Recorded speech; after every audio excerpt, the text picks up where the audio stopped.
Assalamualaikum warahmatullahi wabarakatuh. Kali ini saya akan menjelaskan salah satu mata kuliah yang saya ambil di jurusan mesin atau di D3 Teknik Mesin pada khususnya ya. Salah satu mata kuliahnya yaitu Teknik Kerja Mesin Perkakas ya. Nah, seperti kita ketahui, penyusunan mata kuliah ini berawal dari penyusunan kurikulum ya. Untuk penyusunan kurikulum tidak akan saya bahas di sini. Saya akan membahas dimulai dari peta kompetensinya aja sampai ke SAP ya. Nah, ini adalah peta kompetensi dari mata kuliah Teknik Kerja Mesin Perkakas ya. Mata kuliah ini diajarkan di semester kedua ya. Adapun capaian pembelajarnya yaitu mampu memahami aplikasi teknik kerja mesin perkakas dengan benar sesuai dengan standar industri ya. Nah, capaian ini kita jabarkan lagi satu persatu, dimulai dari tentang pengenalan jenis-jenis mesin perkakas beserta K3-nya atau kesehatan dan keselamatan kerjanya. Jadi untuk minggu pertama mahasiswa mampu memahami tentang jenis-jenis mesin perkakas beserta K3 ya. Setelah itu di minggu berikutnya dan sampai minggu ke-16 mahasiswa akan mulai mempelajari berbagai mesin perkakas ya yang digunakan, seperti mesin bubut, mesin perkakas bubut ya, mesin perkakas skrak, mesin perkakas bor atau drill, terus mesin perkakas gerinda, terus mesin perkakas CNC TU2A dan CNC TU3A. Sedangkan untuk minggu terakhir diharapkan ada review supaya mahasiswa mampu memahami aplikasi teknik kerja mesin perkakas dengan benar sesuai dengan standar industri. Nah, ini minggu terakhir kita review supaya capaiannya sesuai dengan CP mata kuliah yang kita ampuh ya. Setelah kita menyusun peta kompetensi, kita susun waktu yang dibutuhkan dalam proses pembelajaran ya. Untuk mata kuliah teknik kerja mesin perkakas kita breakdown dulu sesuai dengan per minggunya ya, jadwal pertemuan per minggunya ya. Di sini bisa kita lihat untuk jadwal pertemuan sekali pertemuan yaitu 100 menit untuk tatap muka, 120 menit untuk tugas terstruktur, dan 120 menit untuk belajar mandiri atau tugas mandiri ya. Di setiap pertemuan nanti ada tugas struktur dan tugas mandiri ya. Jadi ini ada 16 kali pertemuan ya untuk maksimalnya ya. Terus setelah itu kita tentukan metode pembelajaran yang akan kita pakai ya. Nah, di sini ada beberapa pembelajaran yang akan kita gunakan. Nah, untuk saat ini untuk program kurikulum kampus Merdeka Belajar kita menggunakan SCL ya, Student Center Learning ya. Jadi di pembelajaran difokuskan pada mahasiswa atau murid ya. Di sini ada 7 metode pembelajaran ya. Nah, disesuaikan dengan metode bahan ajar yang akan kita berikan di setiap minggunya. Untuk teori yang akan diberikan metodenya itu cukup dengan ceramah dan seminar atau diskusi seperti biasa ya. Nah, jadi pembelajaran diawali dengan pembahasan teori, kemudian melemparkan pertanyaan dan diskusi 2 arah. Setelah itu membahas kesesuaian teori dengan contoh kasus lain ya, baik dari internet maupun dari pengalaman dosen maupun mahasiswanya ya. Dari beberapa pertemuan ini sampai ke pertemuan 11, metode pembelajarannya, karena di sini ada proses simulasi, maka menggunakan beberapa metode pembelajaran, yaitu ceramah, seminar,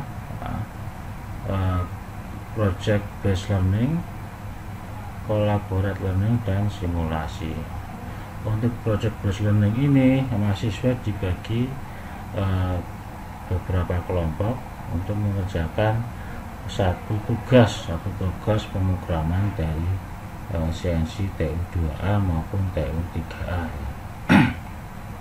Terus untuk collaborate learning jadi ditekankan mahasiswa belajar untuk mengatur kelompoknya, membagi tugas di kelompoknya masing-masing sesuai dengan bakat maupun tiap mahasiswa itu sendiri. Jadi kita beri kebebasan mereka untuk menentukan siapa yang mengerjakan pemrograman, siapa yang mengerjakan presentasinya.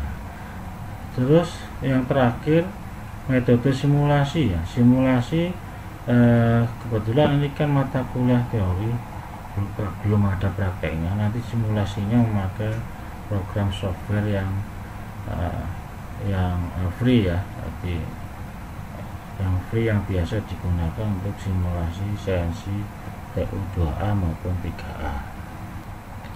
Setelah menyusun peta kompetensi dan metode pembelajarannya, maka kita akan menyusun RPS atau rencana pembelajaran semesternya ya. Di sini akan dibagi bahan ajar yang akan diberikan tiap minggunya ya. Jadi setiap minggunya akan diberi pembelajaran sesuai dengan mata kuliah yang akan diberikan. Kita refresh lagi untuk mata kuliah ini mempunyai CP program studi, yaitu menguasai konsep teoritis keteknikan pemisahan secara mendalam pada bidang teknologi produksi maupun perawatan mesin ya, teknologi material, teknologi kontrol, desain komponen mesin, pengendalian kualitas di dalam proses pembuatan manufaktur, dan menguasai prinsip serta isu terkini dalam bidang ekonomi ya. Adapun capaian pembelajarannya yaitu mampu memahami aplikasi teknik kerja mesin berbagas dengan benar sesuai dengan standar industri ya. Terus kita bedah lagi secara mendalam apa saja yang akan diberikan pada mata kuliah ini ya. Terus ini kita breakdown kemampuan akhir yang diharapkan, yaitu mampu memahami aplikasi teknik kerja mesin berbagas sebagai berikut, yaitu mesin yang pertama, mesin-mesin tipe-tipe atau jenis-jenis mesin berbagas. Terus yang kedua langsung ke salah satu mesin berbagas, yaitu mesin berbagas drill, mesin berbagas scrap, mesin berbagas bubut, mesin CNC TU2A, pemrograman mesin CNC TU2A, mesin milling, mesin CNC TU3A, dan pemrograman mesin CNC TU3A. Adapun metode penilaian yaitu untuk tugas mandiri sebesar 30%, untuk UTS 30%, dan UAS sebesar 40% ya. Setelah itu kita susun per bahan ajar yang akan kita berikan dalam jadwal pembelajaran tiap minggunya. Nah, ini sebagai salah satu contoh untuk minggu pertama, kemampuan akhir yang diharapkan, mahasiswa mampu memahami tentang jenis-jenis mesin berbagas beserta K3 atau keselamatan dan kesehatan kerja. Jadi bahan kajian yang diberikan itu mesin berbagas dan K3. Sedangkan untuk metode pembelajaran, karena ini pembelajaran teori yang menggunakan metode ceramah dan seminar atau diskusi. Untuk waktunya 1 kali 2 kali 50 menit untuk tatap muka, terus 1 kali 2 kali 60 untuk tugas terstruktur maupun mandiri ya. Adapun pengalaman belajar yang dapat mahasiswa yaitu mahasiswa mempunyai pengetahuan tentang mesin bergegas industri. Nah, terus untuk indikator penilaian, itu ketepatan menjawab soal. Nanti kan di akhir kuliah biasanya diberi tugas ya. Setiap tugas nanti kita cek apakah apa yang kita berikan sesuai dengan yang mereka jawab di tes pemberian tes atau hasil tesnya ya. Terus ketepatan penyelesaian tugas atau waktu penyelesaian tugasnya. Terus yang ketiga kemampuan dan ketepatan komunikasi, yaitu komunikasi dua arah ketika melakukan diskusi dengan dosen maupun dengan mahasiswa yang lainnya. Untuk bobot penilaian sebesar 0,25% untuk pertemuan pertama ini ya. Sedang untuk referensi digunakan itu bab 1 ya, referensi buku yang digunakan ini ya, Teknik Kerja Mesin Bergegas Politeknik Negeri Jakarta. Untuk pertemuan 1 sampai pertemuan 10 sama ya, ceramah dan seminar atau diskusi ya. Sedangkan untuk pertemuan yang ke 11 untuk pertemuan 12 ini ada pemrograman CNC TU2A ya. Jadi untuk CP nya per minggunya mahasiswa mampu menghitung dimensi benda kerja dan mengaplikasikan pemrograman CNC TU2A. Topik yang akan diberikan yaitu CNC TU2A. Sedangkan metode pembelajarannya di sini ada ceramah, seminar atau diskusi, terus project based learning, jadi mahasiswa diberi kebebasan untuk membentuk kelompok dalam mengerjakan tugas ya. Kemudian ada collaborative training, jadi mahasiswa diberi kebebasan untuk mencari resource dalam mengerjakan pemrograman CNC TU2A ataupun diberi kebebasan membagi tugas pada tiap mahasiswa dalam satu kelompok. Terus metode belajar yang kelima itu simulasi pemrograman CNC TU2A ya. Simulasinya ini digunakan untuk software ya, software yang free yang sering digunakan. Setelah membuat RPS, maka tahap selanjutnya yaitu menyusun SAP atau Satuan Acara Pengajaran. SAP ini breakdown dari RPS tiap minggunya ya. Kita breakdown lagi per setiap pertemuan ya. Seperti kita ketahui ini salah satu contohnya mahasiswa untuk CP nya mahasiswa mampu memahami tentang jenis-jenis mesin bergegas beserta K3. Terus kemampuan lagi yang diharapkan kita breakdown lagi, mahasiswa mampu memahami jenis-jenis mesin bergegas untuk yang pertama. Terus mahasiswa mampu memahami K3. Terus pokok bahasanya mesin bergegas dan K3. Sedangkan sub bahasanya akan kita berikan yaitu pengenalan dan mesin-mesin bergegas K3. Ini untuk pertemuan pertama ya. Terus kita breakdown apa saja yang akan dilakukan pada pertemuan pertama ini ya, yaitu pendahuluan. Misalkan dosen membuka mata kuliah dengan memberikan salam dan doa, terus mengenalkan diri dan menjelaskan RPS beserta kontrak perkuliahan ya. Terus yang ketiga, dosen menjelaskan cakupan materi dalam pertemuan ke-1.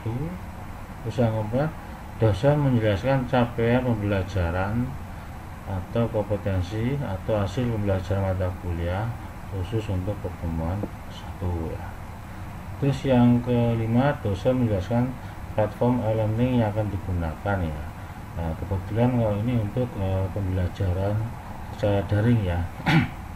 Terus untuk mahasiswa menjawab salam dan ikut berdoa. Mahasiswa mendengarkan memberikan tanggapan. Mahasiswa memperhatikan diikuti dengan tanya jawab. Sedang untuk peralatan yang dipakai karena ini daring, yaitu hanya perangkat komputer, laptop, adapun kalau papan spidol itu digunakan untuk yang luring ya. Untuk yang daring atau online itu menggunakan laptop dengan koneksi internet ya. Terus untuk penyajian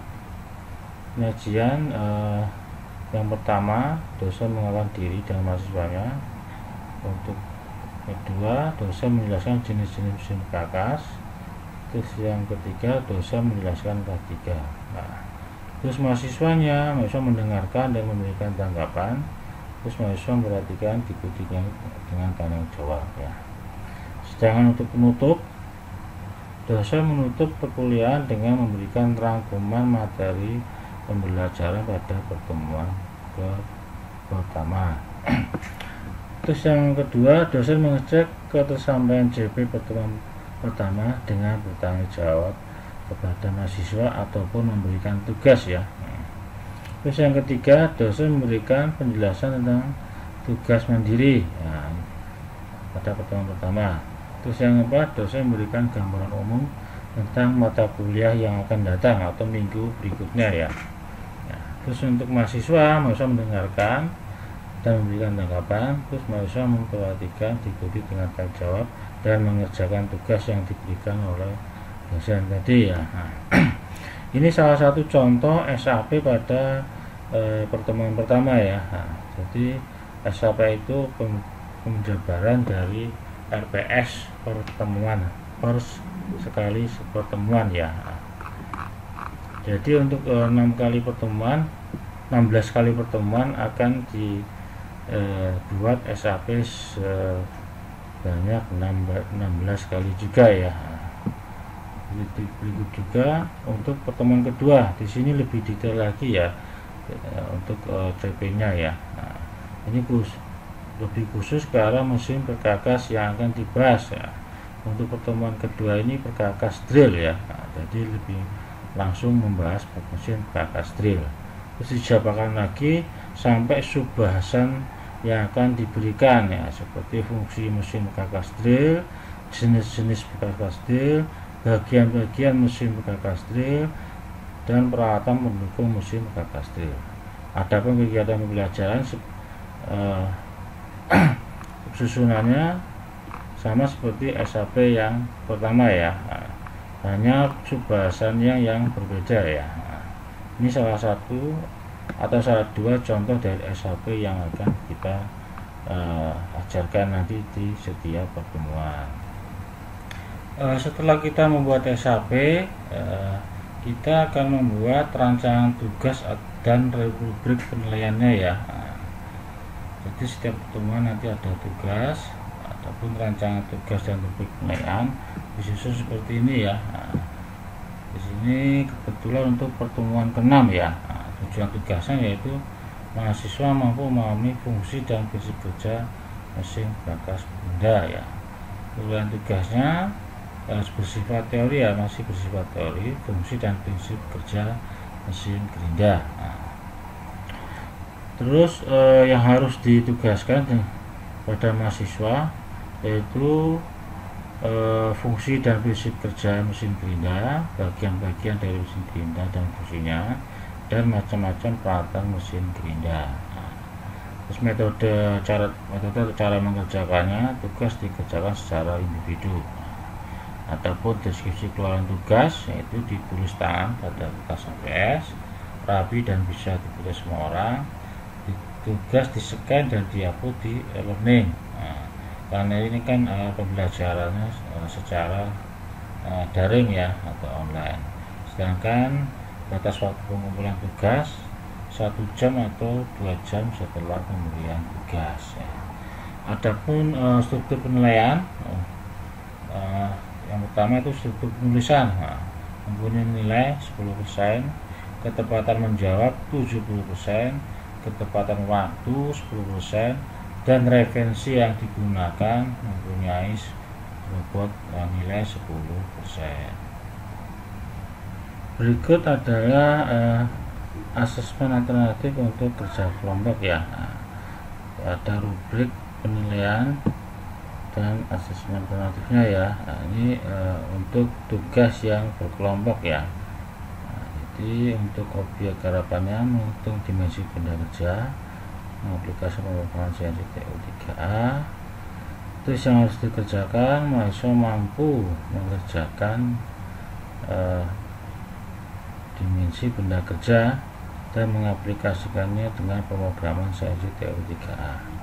Setelah itu mampu mempresentasikan dan mensimulasikan pemrograman CNC TU3A. Metode pengerjaannya yaitu dilakukan secara kelompok dengan mengacu pada bahan ajar yang telah dipelajari. Ya, sedangkan deskripsi keluarannya ya, ataupun presentasi yang disampaikan yaitu hitungan dimensi, aplikasi program, dan simulasi.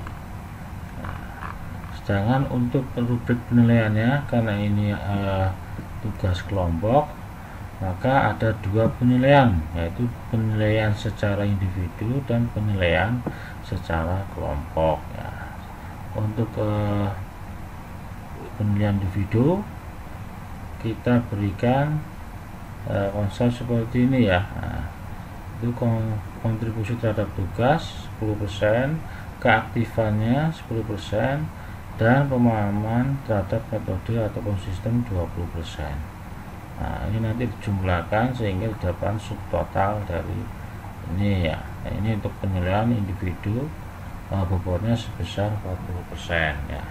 Sedangkan untuk penilaian kelompok dinilai berdasarkan keberhasilan program simulasi dan waktu proses pengerjaannya ya. Nah, di sini ada 15% untuk keberhasilan pemrograman, sedangkan untuk waktu proses pengerjaan sebesar 50%. Nah, untuk penilaian kelompok sebesar 60%. Dari kedua nilai ini nanti dijumlahkan sehingga menjadi nilai individu ya. Nah, sedangkan untuk nilai kelompok setiap orang, tiap mahasiswa sama. Sedangkan untuk penilaian individu, setiap individu berbeda-beda tergantung dari kontribusi, keaktifan, dan pemahamannya. Ya, nanti dijumlahkan antara penilaian individu dan penilaian kelompok ya. Sekian dari saya untuk penjelasan penjabaran mata kuliah yang saya ampu, yaitu teknik kerja mesin bergegas ya. Terima kasih atas perhatiannya. Mohon maaf kalau ada salah kata, baik disengaja maupun tidak sengaja. Akhirul kalam, wassalamualaikum warahmatullahi wabarakatuh.